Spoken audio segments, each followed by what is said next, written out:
Okay, hello. Nice to see you guys here. Welcome. My name is Shahrabi, and today I'm going to be talking about the code base we designed for our latest game. It's called Puzzle in Places. At the beginning, I'm going to be introducing myself, so that you have an idea who I am. Then I'm going to be introducing the game, so you have a bit of context, what we designed for. I am going to be talking about the engine of our choice. We had an option between Unreal and Unity. We made the game basically in both and went with Unreal, so talk a bit about that. Then talk about the code-based design we did for Unreal Engine and some of the advantages and disadvantages and problems we faced. So I am an Iranian programmer, technical artist and art director. I live in Berlin, and on Puzzle in Places I was the creative lead as well as code optimization and other things. Small team, so too many hats. I live in Berlin, and I love to just do graphic programming, take art experiments, and write about them. You can see some of them here, from fluid simulations in Compute Shader to multi-scattering fog in screen space. If you wish to see more, you can either go on my blog or on my Twitter. So the game is called Puzzle in Places. It is a three-dimensional jigsaw puzzle in VR. The game is already out. The way you can imagine the game loop is like this. You have hyper-realistic miniature models that have been created with the technology used for the grammetry. And these models have been chopped in tiny pieces, and it's your job to kind of put them back together as a player. So the game is out for MetaQuest, which is Android mobile platform. Beside that, it's already out in PlayStation, so that's PlayStation 4 Base and PlayStation 4 Pro. There are many different criteria which led to us make decisions regarding our setup, be it Codebase or engine. This is things like we knew we are going to make a mobile game, or primarily mobile platform. We knew it's going to be a VR game. We knew our budget, roughly. But the one I'm going to be focusing on is the topology of our team. That was the thing. That's the story of this talk. So we have a 5 to 10-ish team members. The team kind of grew over time. We are still growing. And the thing with our team, which is not very unique to our team, it's very common for teams of our size, we have very diverse set of skill sets, right? We have software engineers who are comfortable with programming in C or C++, doing native app development. On the other hand, we have designers who can't really program, but they also have to contribute to the creation of the game itself. So we wanted to have a setup where everyone in our team can efficiently contribute to the creation of the game. For independent game development, you don't have much budget, so it's all about efficiency. It's all about taking the best out of your team. And this came to two decisions. One of them was, which engine are we going to choose? The second one was, what's our code base going to be like? Regarding our engine, we didn't know we had an option between Unity and Unreal, so we just decided to make the game in Unity and see what happens. The points I'm going to be talking about for why we went for Unity. Unity has changed a lot in the past few years, so these are relevant to Unity of a few years ago. However, this engine is still available online. You can still download it and make games with it. Many people do, so the points are still relevant. One of the best things that Unity engine has going on for it is documentation and a very big thriving community. So if you have any question in your project in Unity engine, you can very explicitly type your question in Google. And chances are you're going to get immediately 5 different answers. They all work. They're all forward and backward compatible in all engine versions, and you can just copy paste it. This is fantastic for anyone who has worked with other, like let's say native C++ libraries. This is a rarity. It's not normal that that's the case. Beside that, I find the engine to be very easy to use. Of course, that's a subjective opinion. People have different opinions there. I can program C++ and C#. I'm more comfortable with C++, as a matter of fact. So for me, it's more the case of how often does the engine crash, how good is the UX design, and things like, is it backward and forward compatible? How easy is it to update the engine to a newer version? Unity truly shines in these aspects in a way that I have not really seen in the broader library designs. Beside that, Unity engine is designed for flexibility. It's like a sandbox. You can modularly put together things, and you can kind of decide how your game loop looks. You can really optimize it for your own use case. Having said that, we made the game in Unity, and we were like, oh, it's not really working out for us. Why is that the case? Too many reasons. I don't have time to go over all of them. I'm just going to go over the main points. The first thing and the most important thing for us was the lack of access to source code. So our projects are typically budgeted around 100 to 500K-ish. That's definitely not enough to license the source code access for Unity Engine. Our projects, however, are complex enough that having access to the source code would be very important for us. Not because we want to change the source code of the engine. That would be a very bad idea. In Unreal Engine also, we try to keep insertions to the actual source code of the engine to the bare minimum. Because when you're trying to update the engine version, updating becomes a task for an entire department if you have modified the engine too much. But having access to the source code is still very useful. For example, in our case, we are a mobile game and we have a lot of DLCs. We know that in advance. In mobile games, it's important that you don't force the player to download 5 GB of information every time you release something new. So having access to the source code, we could look how Unreal decides what to pack in its OBB files. And we can decide based on that how to optimize these data so that we have less information. Beside that, working with Android, whoever has done it knows that it's very buggy. Working with VR is a very immature API. So every time there is a bug, the first question is it our fault? Is it the engine fault? Is it the API, the platform? Whatever you can imagine. There's so many people who can do something wrong. Having access to the source code, you can use the debugger to actually step through the implementations and very easily find out where the problem lies. And you can fix it yourself. Like if there is a very small insertion thing, you can fix it and wait 5 years for a pull request to be accepted. So the other problem that we had was that our team wasn't really being utilized to its maximum potential.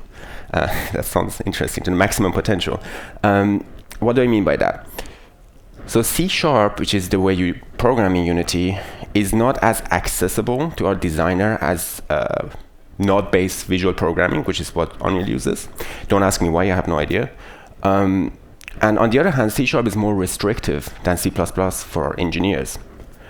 We don't have many team members that are kind of in between, as in they can script okay, but they are not really good in like native software in development.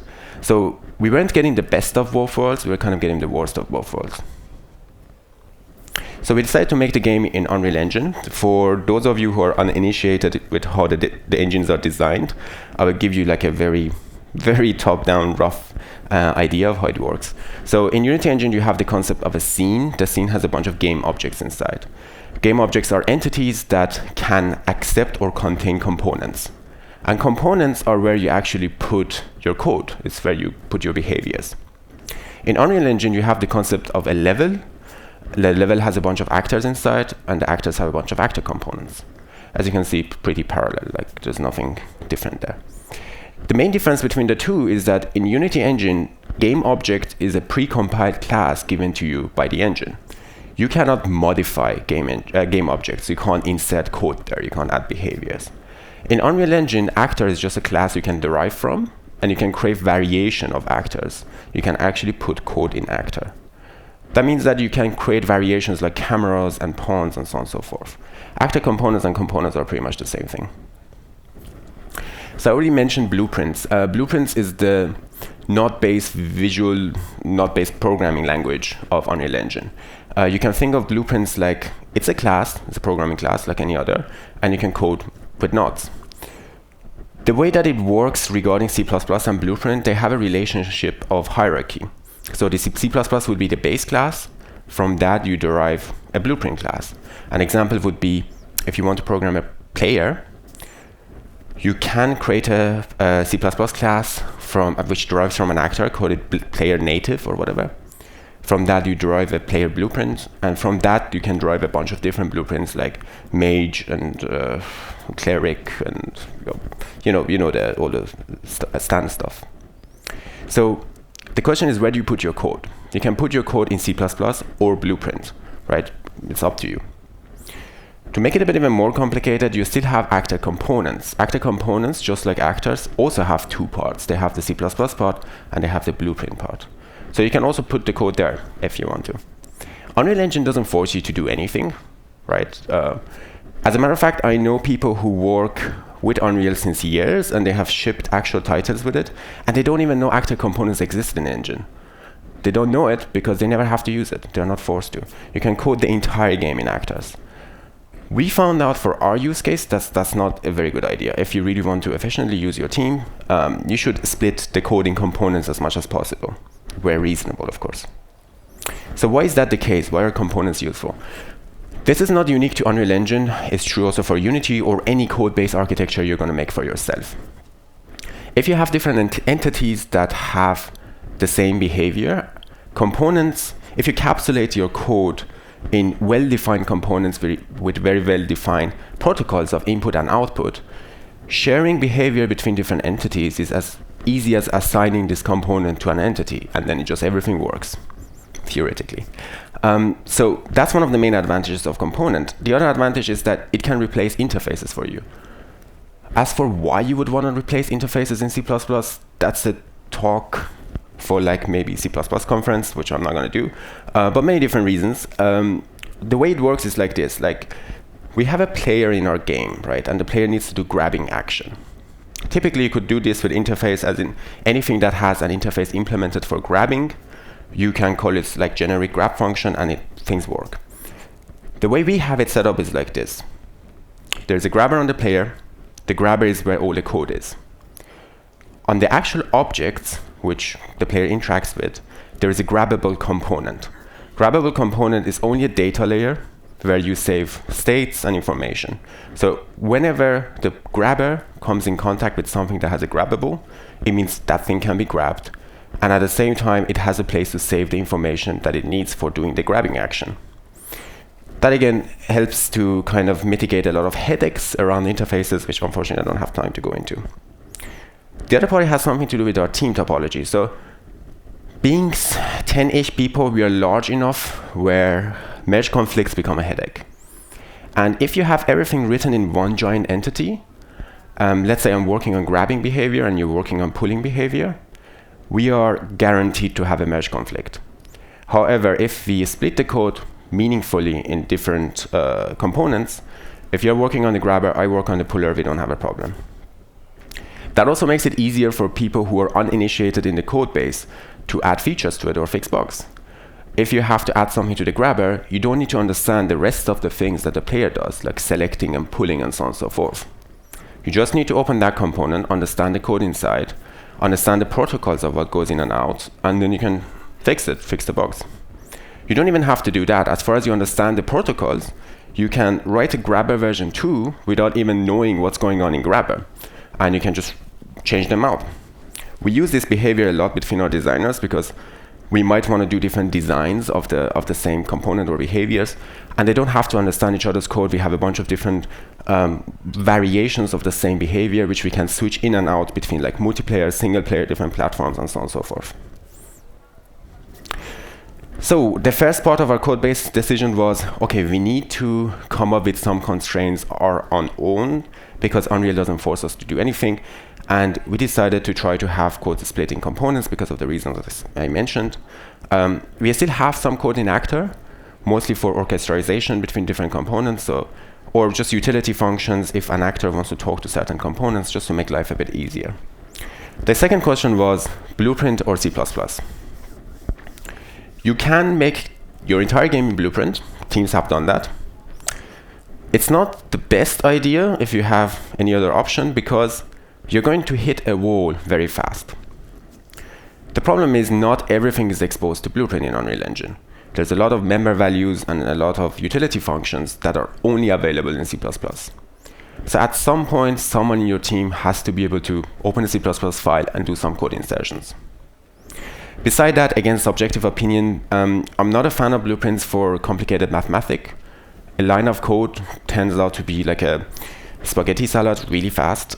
And also, I think blueprints are not great for complicated logic, because in opposed to code, you can't see through the indentation, the scope you're in. You have no idea where you're actually doing the code insertion. On the other hand, if you decide to do in your entire game in C++, you have other problems. Not everyone can contribute to the code base. For our team topology, that's a horror. But I think for any team that doesn't have a sizable team of C++ engineers, simple code problems that your average designer could do in Unity Engine by just Googling in 5 minutes becomes a 3 weeks task. Because your bottleneck is the number of C++ programmers you have. They are so busy that they can't add very simple utility functions. Luckily, you can do both C++ and Blueprint in Unreal Engine, which is what we recommend. And here's the setup you want to have. Let's say we're working together on a behavior. You want to program in Blueprints because you can't use C++. I want to program in C++ because I don't want to use Blueprints. And we want to have a setup where you can do part of the implementation. I do another part of the implementation. Excuse me. And we can see each other's code. I can call your code and you can call my code. That would be the ideal setup, right? The problem is Blueprint is invisible to C++. That has two reasons. One of them is the hierarchy. If you remember, I said it is inheritance, the relationship. The parent class doesn't know much about the child class. The other problem is that the blueprints are compiled to these meta C++ files later at the compiling stage. So as you're coding, you don't even know what's in there. So how do we do the setup we want? How does that work in Unreal Engine? We use something called Blueprint native events. These are very useful little functions. The way they are set up is you define your function in the header file of the C++. So it's visible to your entire C++ code base. The body of the function, however, is defined in your Blueprint child class. Again, you have the hierarchy behavior, so you can kind of override your base implementation. It goes even a step further. Unreal has its own, like, not really a meta programming language, but its own like meta interpreter that runs before the compiler. If you do underscore implementation to your in the definition of the function in your C++ file, you can have a default implementation of that function in C++. Blueprint can then call this function simply by calling the parent, so the base implementation of that function. So suddenly we have a setup where I can code in C++, you in Blueprint, we can call each other's code, everything works. This has two requirements though. The first one is you need to have a C++ base class. Unreal doesn't force you to do that. You can just create blueprints. That's why I said before, blueprints should have a C++ side and they should have a blueprint side. So you can exactly do behaviors like these. You can do code insertion. The other problem is if you define some of your member values in blueprint class, it's again invisible to C++. So you should kind of make sure that all your important member values are defined in C++ so that they're visible to other classes. So that was the second thing that we had. We decided to enforce that every blueprint class has a C++ base class so that we can come up with these type of implementations where we both have a place to insert code, like different team members can contribute to the same feature without having problems. This setup does have a bunch of problems. I'm going to mention some of them and some of the, like, let's say, how you could go around it. The first problem is source control. Any file that's within the project of Unreal Engine is forced to become a U asset. U assets are invisible to Git. Git cannot read them, cannot understand them, cannot merge them. Unreal Engine has its own diffing tool if you have merge conflicts with Blueprint. It's very hard to use. Personal opinion again. I have never seen an engineer who's like, amazing, I get to merge some blueprints. Like, I have never seen that before. It's so hard, as a matter of fact, that it has forced our team to get rid of certain workflows. Like, we don't use branches as much as we should. We don't do things like rebasing and stuff like that. Mainly because every time you fix a merge conflict in Blueprint, it's gonna pop up the next time you pull anyway, because these are all binary files. Git doesn't, like, the smallest changes, Git is like, I have no idea what's going on. This is a completely different file. So how do we go around that? One of the first solutions, like the setup of the code base helps with that already, as I mentioned. Having the code split in different components helps because it reduces the chance of merge conflicts in Blueprint, which is the actual problem. Also, having a C++ side to each Blueprint class means that the people who can program in C++, they are going to program in C++, because it's a lot more convenient for people who are engineers. And merge conflicts in C++ are trivial. Like, it gets merged, we don't have to worry about it. At least that's the assumption. But we have other stuff that we do too. For example, it's so bad that when we know we have to merge a class, for every insertion in Blueprint, we take a screenshot and a caption, and we said, this was added here because. And when our engineer goes and starts like merging these classes, it has a list of things that he has to work through already and knows where the problematic areas are. There's a completely different problems too, because everything is UAsset. Like imagine you have a JPEG file. A JPEG file is a compressed image, so it doesn't take much space in disk. You force it to become a UAsset, suddenly it's uncompressed, and the entire MIP chain information is in there. There is no reason why to have this on source control. This is completely deterministic information. And it just clutters your repository.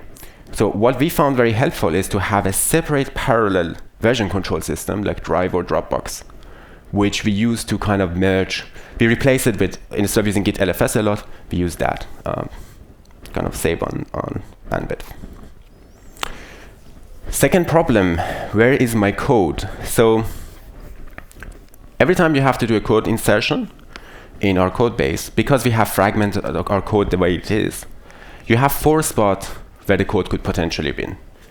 The code could be in C++ actor, C++ blueprint, C++ actor component, or blueprint actor component. This is just too much information to keep you in your head the entire time as you're developing, as if like game development is already not hard enough. And it's not ideal. You always have to search twice for everything. So if you have a bug and you know that this bug has something to do with this function being called somewhere, you go to your Visual Studio, you search for all your references, you find one hit, you go and have a look, and you're like, this is fine, I don't know what the problem is. The problem is the function is being called somewhere in Blueprint, and of course that's invisible to Visual Studio. So you always have to do every work twice to just really make sure that you're covering your bases. So solution there. Again, try to enforce some constraints. Like, because Unreal Engine doesn't force you to do it, doesn't mean you should program your game in C and start this parallel process that does its own thing. Just come up with like reasonable architectural constraint, and you really stick with it. For example, we have extra constraints, like we try to do separation between logic layers and data layers. Some components are pure data. They just are indicators and have states inside. Some components are like functional programming, there's only code inside. They're stateless. And that helps a bit, because if you are looking for a certain behavior, like you want to know where is the code for this, you go to the actor or the entity that's the instigator, and instead of just searching on like the grabbable for the grabbing code. If you can do reviews before merging, like some person has to be in charge to try to enforce order.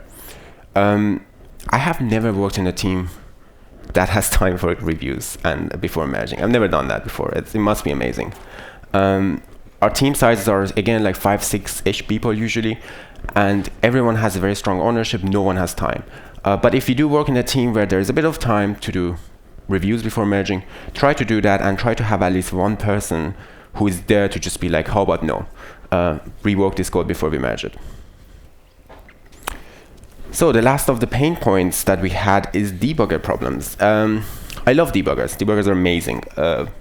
I think everyone should use debuggers more. The problem is there is a Blueprint debugger and there's a C++ debugger. And again, code from C++ is invisible to Blueprint and vice versa. So if you're debugging and stepping through your code, with the setup that we have, if you remember, through the inheritance thing, we are just kind of like cross-calling C++ and Blueprint all the time. And jumping back and forth means that the debugger cannot continue. It just hits some meta function and is like, okay, this function is doing something in Blueprint. I don't know what it is. Now, get out of the debugger, repeat the same process, but from Blueprint to continue.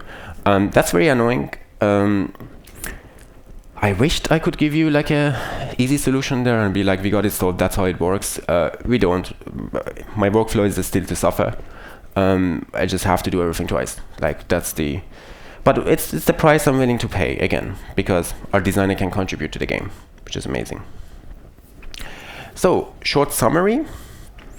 You need to restrain yourself in Unreal Engine. Unreal Engine doesn't do that for you. If you don't do that, your code is going to become a mess very fast. It's going to be unmaintainable, which is not as much of a problem because in games usually, I mean, it's changing, but nowadays it's different. Back in the days, it was like you make your game and you never touch that code again, which is like amazing. You don't have to worry about your bad decisions. But slowly it's becoming the case that you do have to maintain your game. You don't have to give updates. So someone has to become the guy who is like, let's enforce architecture. You should use both Blueprint and C++, because otherwise not everyone can contribute to your game. And you would be surprised how many good ideas people who you think shouldn't be contributing to the code base, what amazing job they can do. The way we have things set up is that our designer sometimes even implement complicated features on Blueprint. Very messy, very bad code architecture, but it's not a problem because our programmer can go in, look at the code, refactor it into C++ very easily because you have the setup already going on. Yeah, and try to split the code between different components wherever it makes sense, for the reasons I already stated. This setup does create a bunch of problems. I didn't mention all of them, but the main ones are debugging problem, version control, and code fragmentation. So, thank you for listening. In case there are any questions, gladly take it.